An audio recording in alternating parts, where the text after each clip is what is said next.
Welcome to Snow Talk, where the Snow and Ice Management Association brings you trends, stories, news, and personalities that are shaping the professional snow and ice management industry.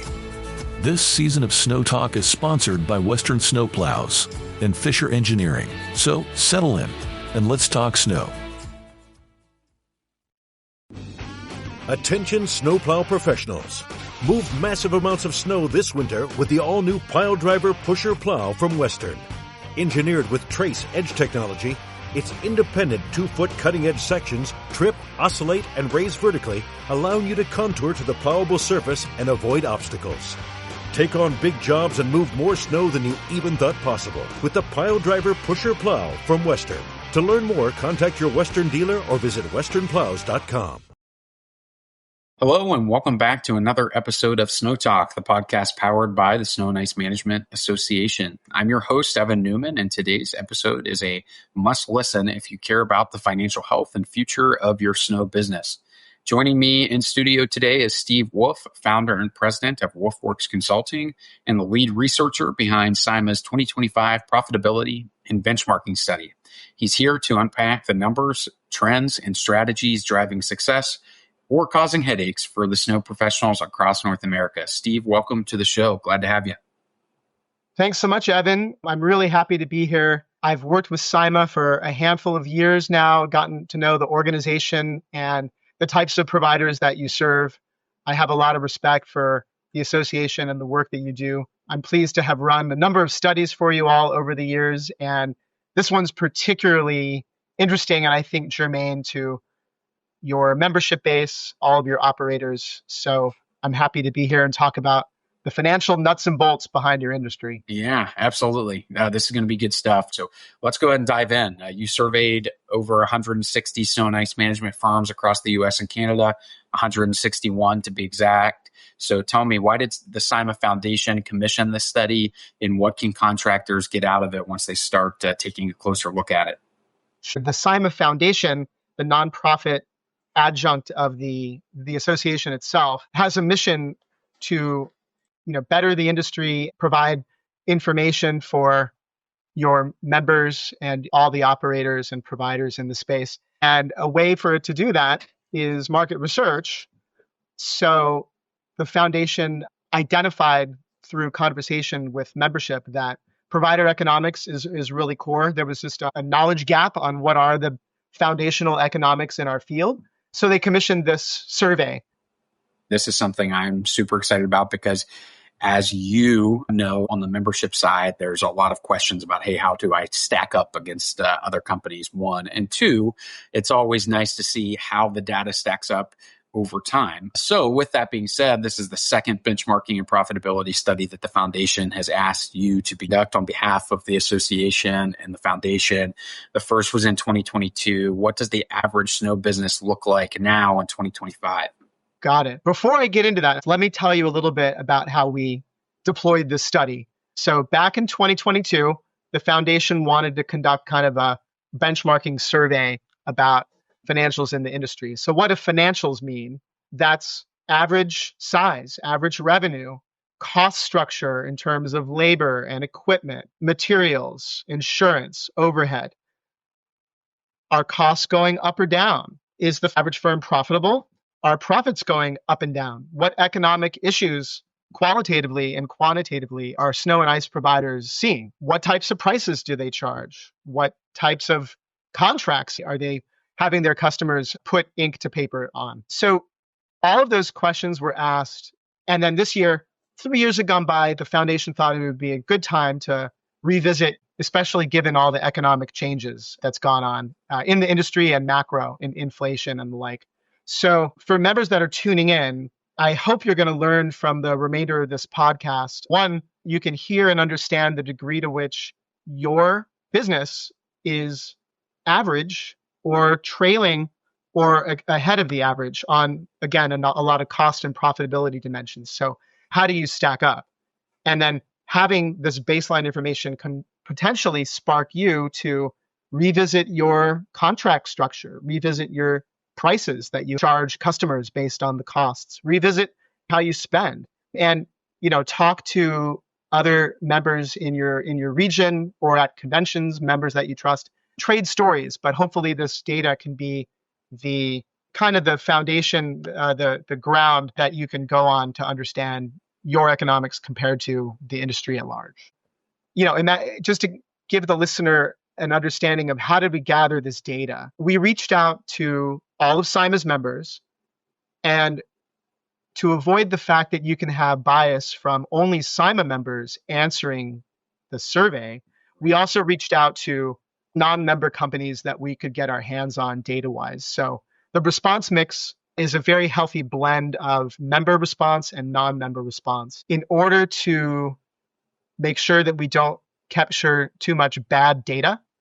We don't want just anyone filling out this survey. So it was sent in advance to those who have titles that match up with potentially an understanding of the company's financials, the C-suite, those in HR, those in the financial in the financial function. And they actually had to answer a question on a scale of 1 to 10. How familiar are you with your firm's revenues, expenses, cost structure?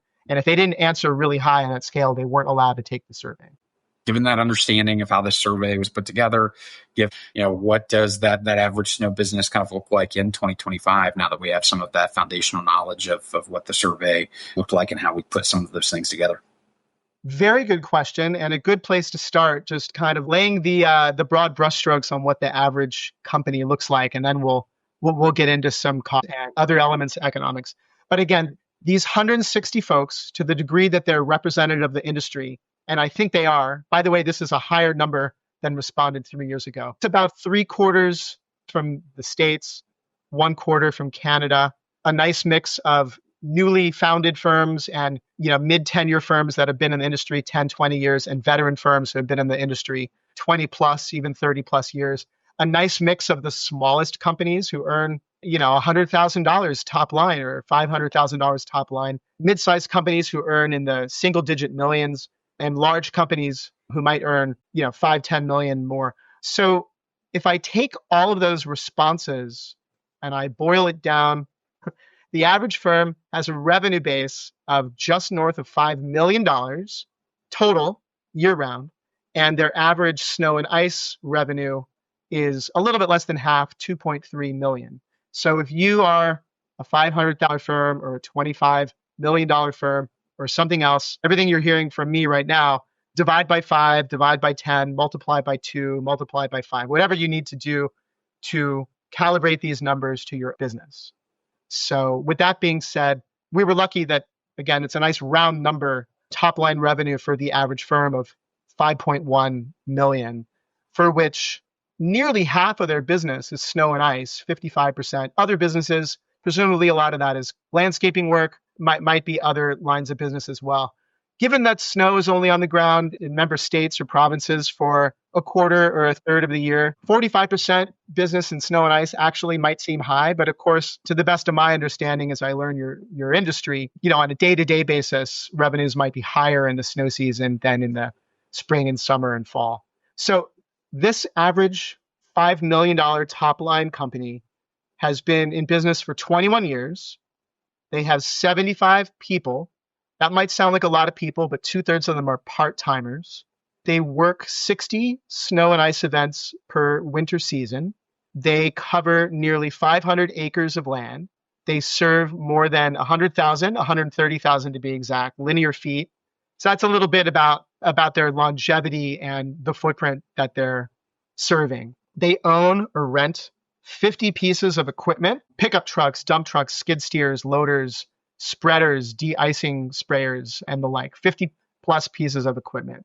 And then to give you a little bit of a sense of the financials again, I'll come back to the cost structure in more detail later, but their cost structure is about 80% of that 2.3 million that they earn from snow and ice. Nearly half of that is people, salaries, a little bit of costs with regard to training, anything that they farm out to subcontractors. 42% spend on labor, another 31% on cost of goods sold, buying and maintaining vehicles and materials like salts. And then the remaining 28% is overhead. So, office costs, rent, utilities, insurance, which is a big chunk of marketing, sales, customer support. But as I mentioned, that pinwheel of costs actually is 80% of what they take in. So they actually earn a profit of 20% EBITDA before taxes. That's $455,000 profit on that top line of 2.3 million. So this is a profitable business. If you're listening and you're not profitable, I'm going to have some suggestions on how you can be more profitable. But the average company takes in 20% profit off their snow and ice revenue. And despite the fact that labor costs are going up and equipment costs are going up, revenue is also going up even faster so than costs. They're growing 12% a year last year to this year. And that's awesome. It sounds like there's some obvious growth going on in the industry. There's some obvious success going on in the industry. And that's what we like to hear. That's what we need to know more about, because folks at times are sharing that there's some struggles and there's some hardships, whether it be weather, insurance, equipment costs. We'll jump into some of those factors. But I think the story here is that there is opportunity for growth and development. And we are going to be talking with Steve during today's podcast a little bit about some of those tools for success and how to improve upon some of those pieces of your business where you may feel like you're being stretched thin. So given that and where the average business looks like in 2020, how does that compare to 2022 when we last did the study, Steve? If you don't care to elaborate a little bit more so that folks can see how this data is built upon itself. So we measured every metric, whether I mentioned the metric or not, 2022 to 2025. No surprise, this is a mature business. There weren't a lot of jumps across metrics, so I'm actually going to put a lot on the cutting room floor. That's good. That means it's a stable business. A few trends that are worth noting. First off, the typical snow and ice provider now, or at least the past season, winter 24/25, earns, as I mentioned, 45% of their total yearly revenue from snow and ice. 3 years ago, the 21/22 winter season, they earned 48%. So they're actually relying a little bit more on their other lines of business now than they were a few years ago. Maybe this has to do with weather that could turn around in a few years, or maybe again it's just a hedge and reflects the fact that they are doing well in the rest of the year or operating year round rather than only seasonally. For one reason or another, they're relying a little bit less on snow and ice. Another trend is cost structure. So first off, let me even break down cost structure by type. Again, the biggest slice of the pie is worker salaries. The second biggest are vehicle costs and material cost, 17% and 14% each. Overhead is 13% of total cost. Insurance is 11% of total cost. Subcontractors are just north of 10% of total cost. This cost structure overall looks a little bit different than a few years ago. Insurance has gone up the most. It went up 9% 3 years ago to 11%. Now, it went up 2%. That doesn't sound like a big deal. On an absolute basis, it went up 2%. But relative to itself, 11% versus 9%, and those are rounded off. Insurance actually jumped 16% expense 3 years. Overhead also went up a little bit, and material costs went up a little bit. Given that the overall cost has to add to 100%, there's actually a little bit less spending on subcontractors. Unfortunately, a little bit less spending on training, which is probably not smart. But something had to give since companies are spending more on insurance than they used to. And I'll mention a third and final year-over-year trend, which is firms are charging more. This isn't what they're paying, but what they're charging their customers for with regard to equipment. This is largely probably due to inflation over the years, 3 years of compound inflation at 5, 8, 10% a year. But equipment costs have gone up tremendously on a raw basis over the past 3 years. Yeah, that makes sense. I think that everyone's kind of looking for answers, and it sounds to me like there's some variability depending on some of the pieces of your business structure on where those costs come into play. And I appreciate some of that advice you gave earlier, taking a look at multiplying it by 5, dividing it by 5 to ensure that you're looking at it through the lens that best fits your business. So What about the profitability? Are things holding steady, improving, slipping? What are we seeing in that regard when it comes to snow businesses in their performance over the last few years? The good news is that firms tend to be profitable, not everyone, but on average, and tend to be growing. The bad news measuring this compared to 3 years ago is that profit margins have shrunk from 22% 3 years ago to 20%, again, before taxes and amortization today. So profits are being squeezed, and I'm going to hit on some economic issues in a few moments about why their costs are really under pressure. But as a result, they're seeing less profit, still some profit, but a little bit less. On the flip side, firms are actually growing faster. So 3 years ago, firms were growing year over year to the tune of 9% a year. So answering this survey in 2022, they said looking back at 21, they grew 9%. Answering the survey in 25, looking back on 24, they grew 12%. And maybe if you're earning less profit per dollar, that's offset by the fact that these firms, the ones that are surviving and thriving anyway, are a little bit bigger. That makes sense. That's good to know. And I think that it shows that a lot of the industry is growth minded, and there's that opportunity for growth if you're approaching it in the right way. So let's talk about what's eating into those margins, and then we'll jump into how we can approach some of that growth strategy. So what are the top cost pressures companies are dealing with in today's economy? First, let's hit the biggest portion of the average snow and ice firm's costs, which is labor.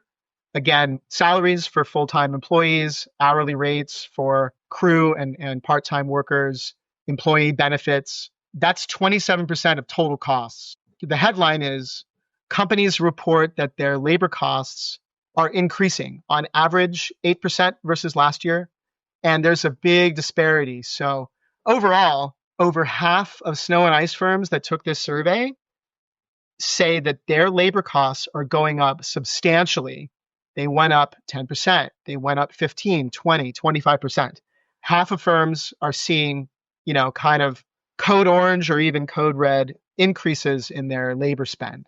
Another 1/3 said that their labor costs are pretty stable. We define that as changing plus or minus 5% or less. And 10% said, hey, our labor costs have actually gone down. But again, more than half of firms are seeing a significant jump in their labor costs to the tune on average of 8% in 1 year. The other piece and again, this is the second largest component of the cost structure for firms, is equipment and materials costs. These have gone up even higher, 10% in 1 year on average. And again, a lot of firms are not average. Some might be seeing substantial cost pressures, paying a lot more for equipment and materials, and some might not. So that average of 10%, I'll break it down. And sit down, hold on to your hats, because 2/3 of firms, 63%, say that their costs for equipment and materials have gone up substantially, defined as 6% or more. But that could also be 15%, 20, 25%, even 30% jump in just 1 year. 2/3 of firms are seeing costs just go through the roof on equipment and materials. 1/3 said costs are stable, and a very small portion, 6%, said that their equipment costs actually declined. Maybe they underwent a big hit last year and now they got that under control.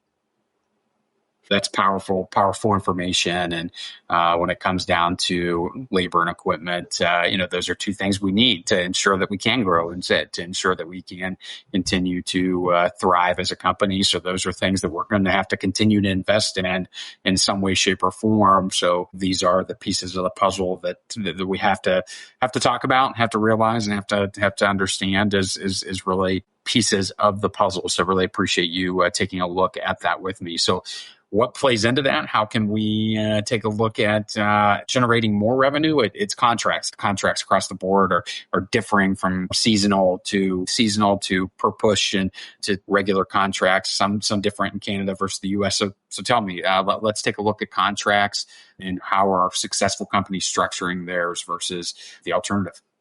So I like that pivot, Evan, from the cost side to the revenue generation side, starting with contract types, and then we'll get into prices too. This is a really interesting industry because there's very few norms when it comes to contracts. I get that at a high level, companies can earn revenue on a fixed basis or a variable basis. But given the nature of snow and snow work, there's so many types of contracts, from simple time and materials, we're going to charge you for services rendered on a per hour basis, to per some measure. That could be per inch of snow, that could be per push, or that could be per event with multiple pushes and activities occurring in that event. Or firms can offer a seasonal contract, a fixed price contract for the whole winter season. This is the number, and we're going to serve you no matter what happens. And we get to that some contracts are hybrid. And then, of course, firms are not mutually exclusive. A lot of providers offer, at least on a menu, multiple contract types. So we asked in the survey the frequency of contracts used, and then, as a percentage of 100, what types of contracts are most prevalent. So aggregating that across all 161 responses, here's what we saw. And there's actually two stories, one for the States and one for Canada. In America, seasonal contracts or fixed price contracts are most prevalent. They're 1/3 of total. They're 30% of all contracts being used. The second type is per push, 26% of all contract types. Thirdly, time and materials, 15%. To our friends in the North, in Canada, there's one really, really common type of contract, and it's the seasonal or fixed price contract. 2/3 of all contracts, and every other type of contract that I described is a very small portion.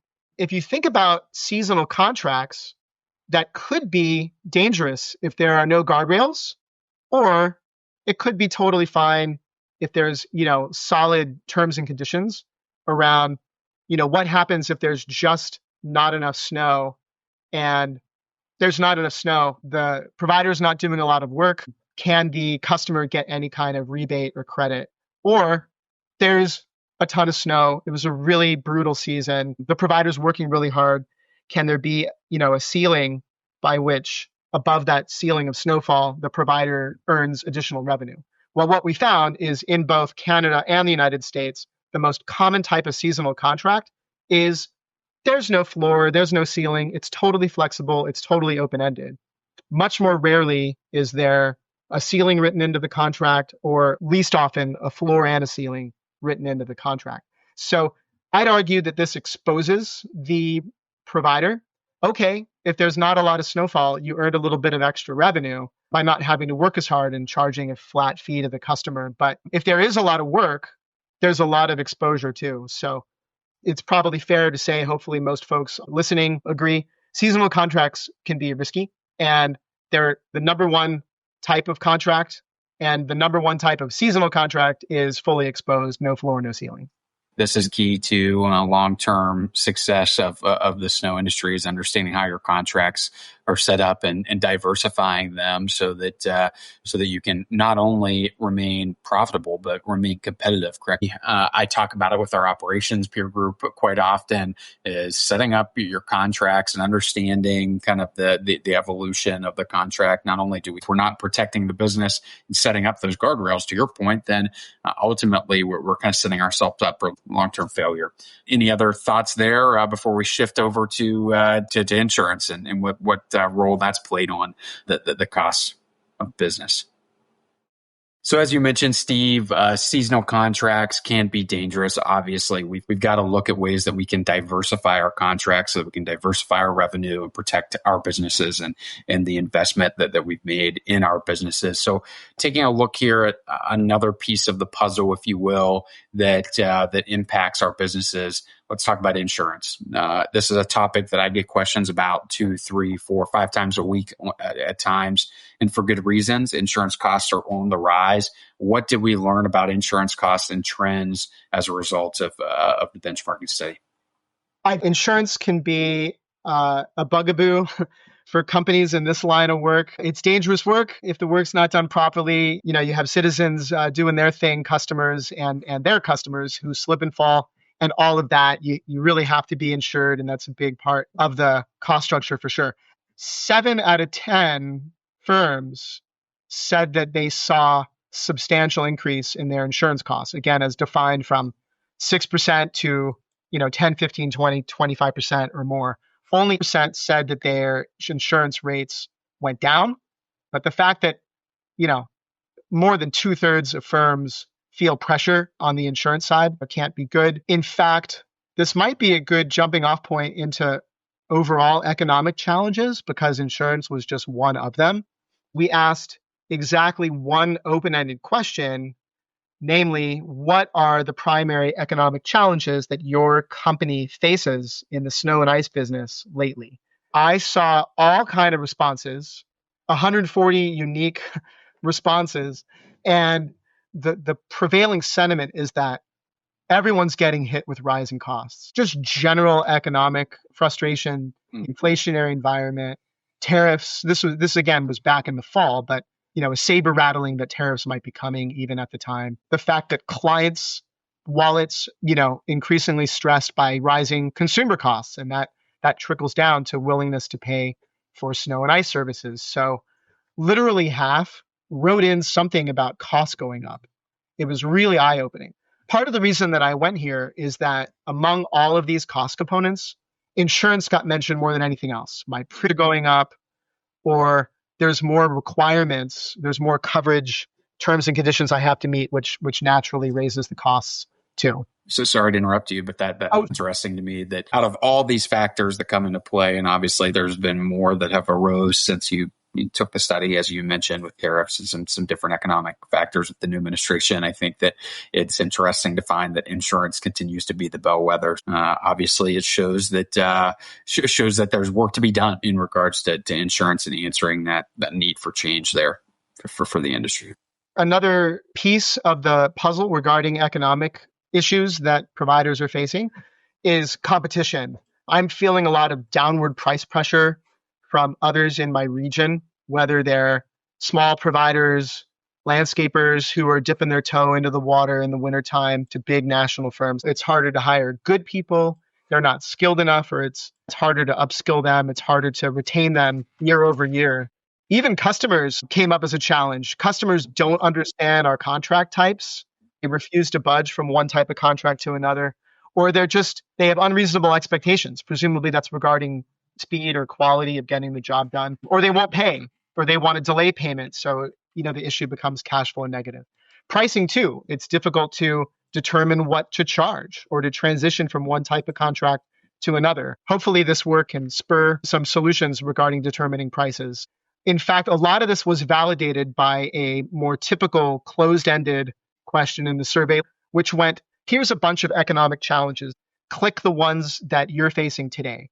And again, the upshot was rising costs are the number one factor. 2/3 of providers said the cost of equipment going up or rent going up or material going up is their number one bugaboo.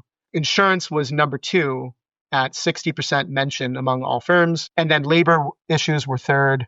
I think it is a great illustration that it takes a perfect storm for some of the headaches that are going on within the industry to occur. If it was just one of these things, maybe we'd find a way to weather the storm more easily. But because there's nothing easy about the work that our members and the snow contractors out in our world that they do. But it's all these pieces of the puzzle that are kind of hitting all at once that are impacting the way our members do business. So given all these factors that we talked about thus far in today's episode, I think that it's cool to reflect back on one of your initial points that while maybe some of the profitability is being squeezed, there's still this opportunity for growth. So trying to take the silver lining, looking at that.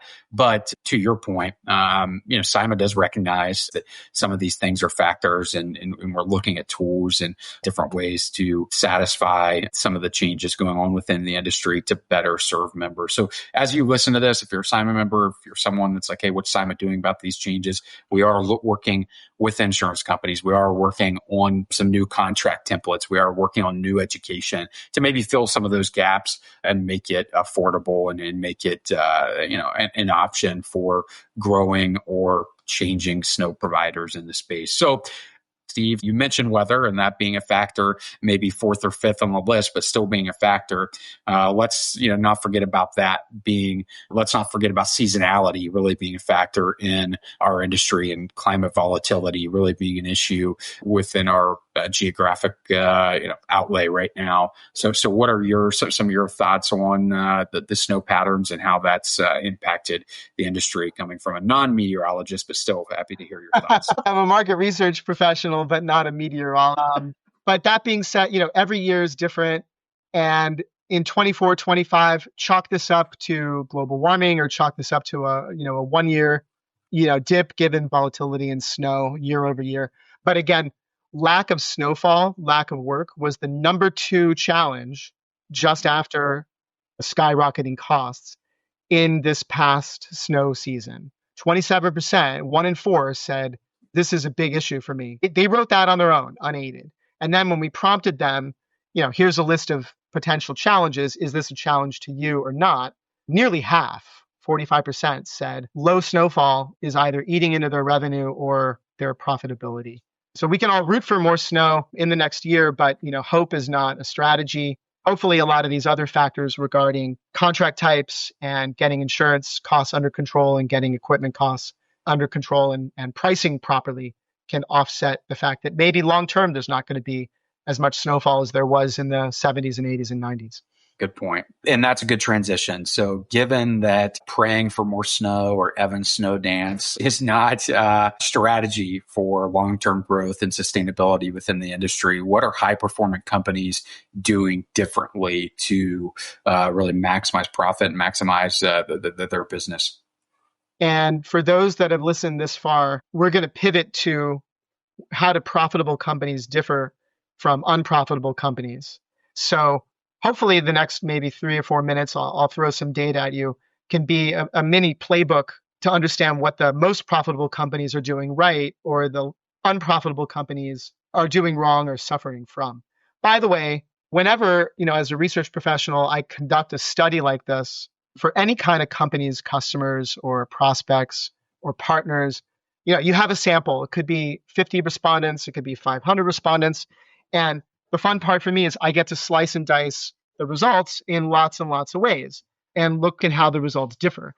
We were able to look at highly profitable companies, and we'll define that as they earn 26% profit EBITDA based on their top line revenue, 26%. How do they differ from unprofitable companies who earn 0% or they're in the red?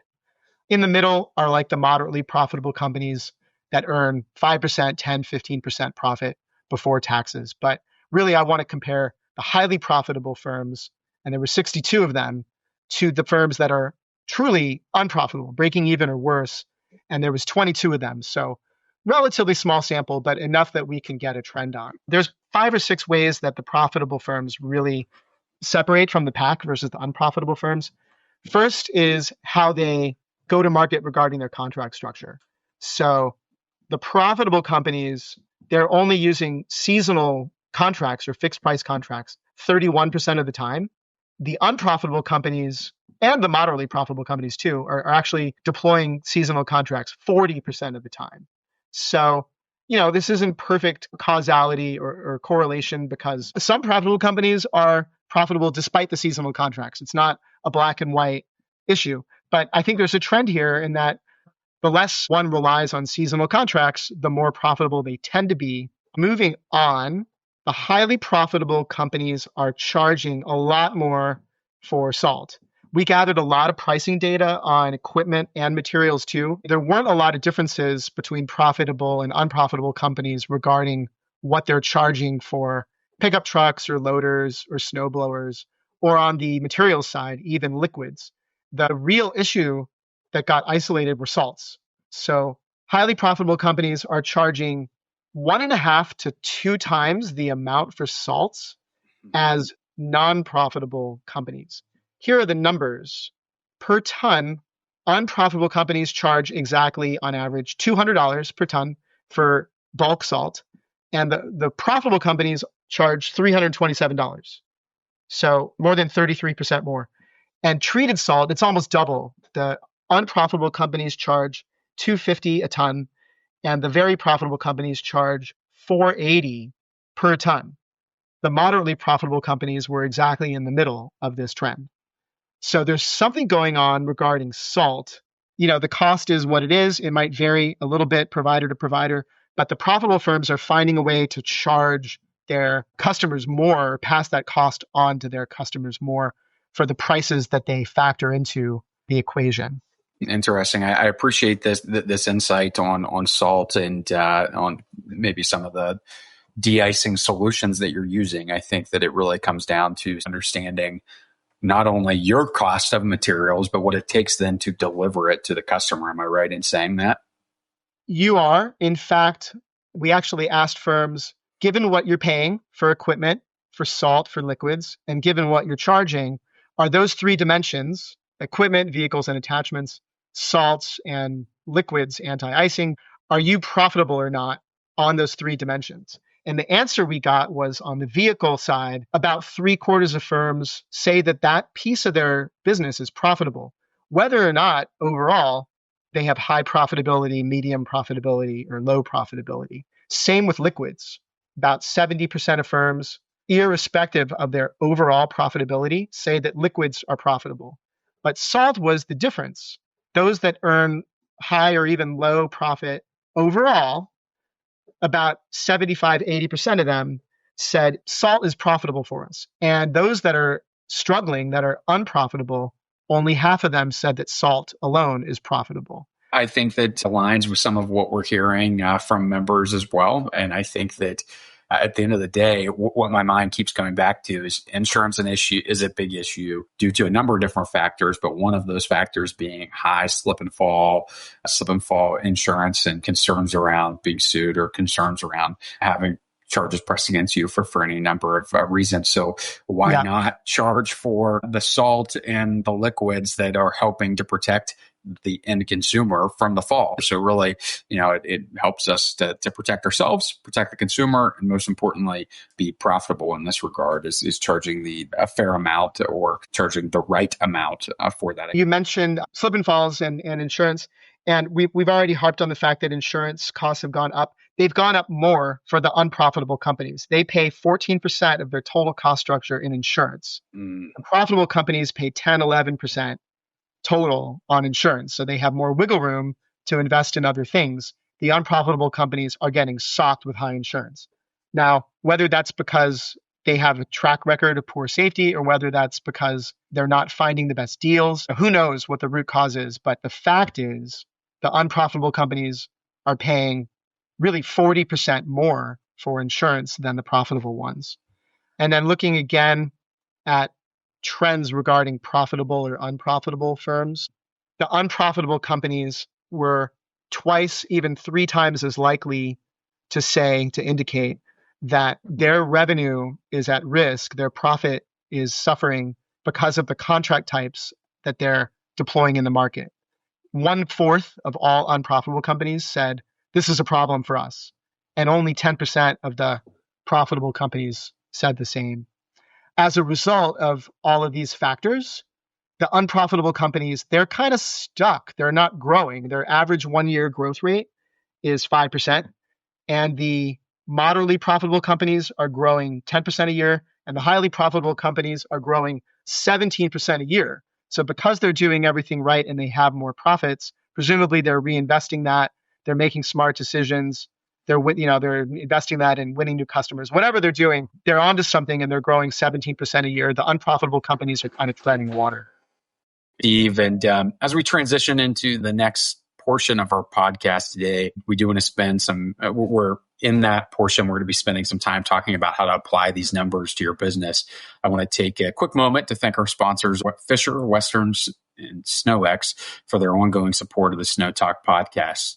So, Steve, all this being said, my continued interest in these numbers and of course, our members who are going to take great interest in these numbers as a result of them being in the business day after day. Let's turn to the playbook. If I'm running a snow business right now, what 3 actions should I consider based on this study and based on what profitable and unprofitable companies look like? In this case, I think there were a few pieces of the economic puzzle that really stood out, especially as we just walk through looking at the secrets of the profitable companies versus the non-profitable companies. One, and this is irrespective of profit, but it looked clear based on the contract trends in the market. If you're struggling to be profitable or to grow, or if you're struggling with customer satisfaction, consider moving away from the seasonal contracts, especially these seasonal contracts that don't have guardrails, that don't have a floor and a ceiling. So if you love the fixed price approach, add those guardrails to protect your downside and to protect the customer's downside too. Or, charge a bit more for it as a cushion for any of those high or low effects based on seasonal unpredictability. Educate your customers too about, for every kind of contract type you have, what are the pros and cons? What are they getting into? Mitigate any questions that might arise later about the contracts and any misunderstandings. Secondly, we gathered so much data about prices, what the prices are, steady state, how they've changed over the years. They've all gone up a little bit, but we're in an inflationary environment. But again, the one that really stood out is the cost of salt and the price of salt, and how that seems to be a factor in terms of what prices are being passed on to the customer. That seems to be a factor between earning a healthy profit or being underwater or close to it. That doesn't mean not to also look closely at your equipment costs, your material costs, because like I said, 3 quarters of firms said they're profitable, but that means 1 quarter is not earning any kind of a profit at all on their skid steers and their loaders and their trucks. So whether you can find better deals in the market or whether you can pass the right amount of fee onto your customers, try to calibrate what your cost of goods sold are versus the prices you're charging in the market. Charge what you're worth, really.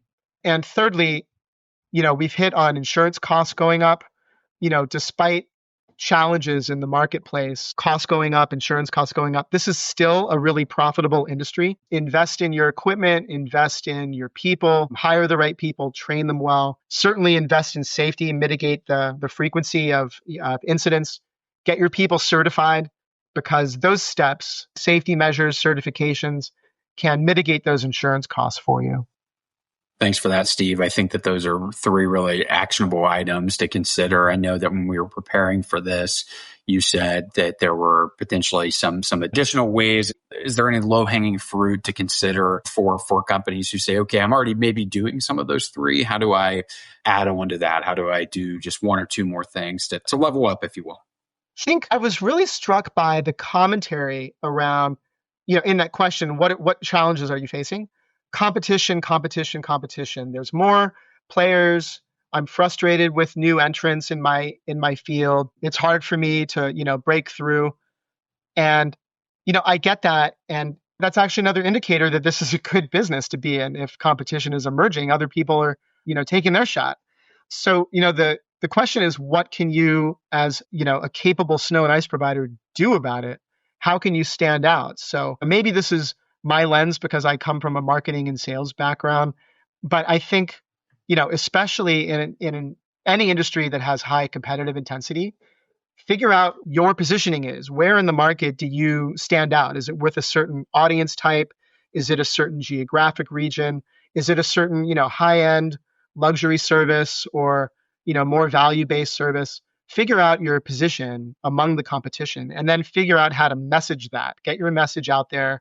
Come up with a strong value proposition, invest in marketing and sales to win customers. And then once you have them, keep them.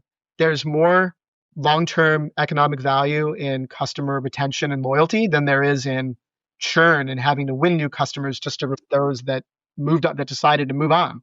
So delight your customers, do good work, but stay in touch with them and earn their renewal every year. That's easier said than done, but I think if you invest in figuring out who you are in the market and messaging that capably, and then in customer support and customer service, that will really help you differentiate.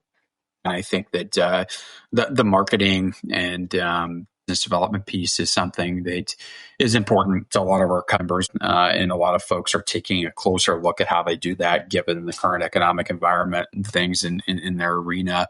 And one thing that I heard this past year at the symposium that's really stuck with me is you're also not just marketing to win the customer, but you're marketing to win the next member of your team, the next employee. So it goes back to that retention piece as well, is by putting together a compelling marketing story, you're really building your team and building the industry as well, not just your customer base, but you are fulfilling those things as well. You're fulfilling that need to educate the customer, develop that relationship, and renew, because as you mentioned, it's a lot easier to keep business than earn new. So I appreciate this time together, Steve. It's been incredibly insightful. I hope for our listeners that they have also enjoyed today's dialogue. If you enjoy the numbers and enjoy some of the ways that your business can succeed from a data standpoint, I know that you will. But for those listening, the full Snow and Ice Economic Outlook report will be available soon to CIMA members at no cost at the CIMA-foundation.org website, or by navigating to the Foundation tab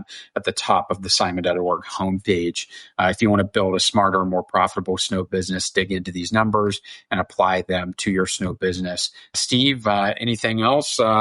If not, thanks for being with us. I appreciate you sharing some time with us today.